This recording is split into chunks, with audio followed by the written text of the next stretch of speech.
Hey, so back in 2017, I wrote a piece trying to help out people like you that might be trying to save even more money, invest more money. I talked about how I had 8 strategies to bank 50K in a year, where I only made about, I don't know, 130K total.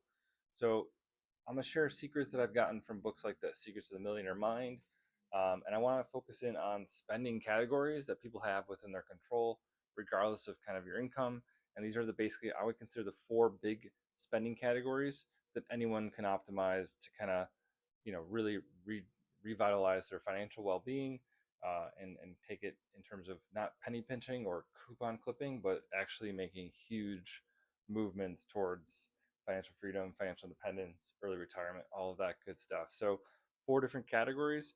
So there's the famous big three, and that's basically, we'll start off with your housing, kind of, how much are you paying month to month to live.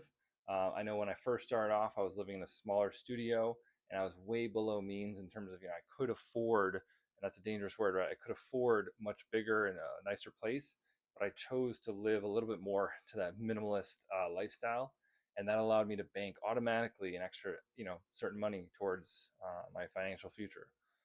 So again, housing is the first category. Second one is transportation.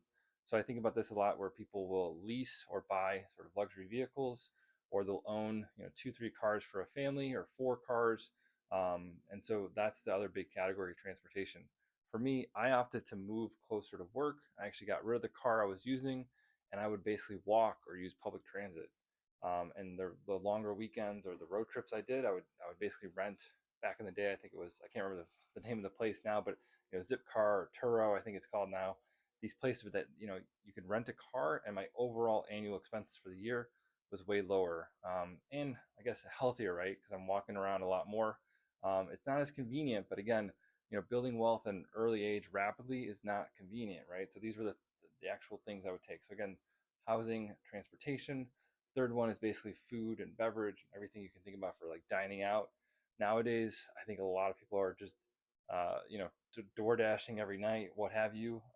It's one of those things where those 20, 30, $40 expenses, they add up over the month. And so it's kind of scary to look at, how much did I spend for the whole month in terms of whether that be alcohol or for dining out, things like that. But realistically, for me, that led to a big transformation where I would do meal planning on Sundays and spend 6 hours, 8 hours going to the grocery store, picking out these things, trying to build some variety in my meals. Uh, so those are the three big categories.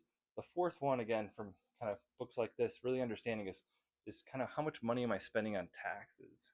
It's not something that a lot of people think about, but for me, by optimizing my tax strategy, and by putting money in my 401k, an IRA, if you're self-employed, you can take advantage of the mega backdoor Roth IRA, and now you're talking about saving, not just five, $10,000 a year in taxes, but you're talking about 10, 20, $30,000 in savings. And this is money that's not going to the IRS. It's not going to the government. It's money that you're keeping and allowing yourself to compound and build the wealth. So again, those are the four big categories. And I mentioned at the beginning, but I had that piece go viral in terms of 8 strategies. I'll leave a link in the description. Check it out if you want to read just more of the details of how I was able to bank the 50K in a year. And yeah, let me know if you got something out of this video. Let me know a strategy or a tip or something that you're doing right now to take more ownership and control of your financial freedom, your future. Would love to hear. I don't normally talk just personal finance, but today's video is on that. And I hope you kind of get inspired to check out books like this, because I think each one of these books, I've read over 100 books on personal finance, and I find each book gives me one or two, unique golden nuggets I'm able to take and share on videos like this. So yeah, leave a like if you got something out of value, and subscribe for more content. Till next time.